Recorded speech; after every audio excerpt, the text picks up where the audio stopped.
స్వరూపాయ నమశివాయ. గరిక లేకుండా గణేశుడి పూజ చేయం కదా, అసలు గణేశుడికి గరికకి ఆ సంబంధం ఏమిటండి? అలాగే ఆయన తలపైన చంద్రవంక ఉంటుంది, చేతిలో కమలాలు ఉంటాయి. ఏమిటివన్నీ అంటే వీటన్నిటి వివరాలు గణేశ పురాణంలో ఉన్నాయి.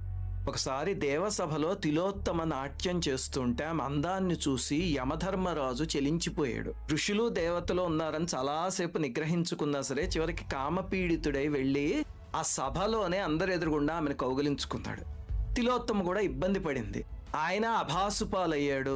అందరూ నవ్వారు, అవమానించారు. వెళ్ళిపోతూ ఉండగా ఆయన రేతస్సు పతనమైంది.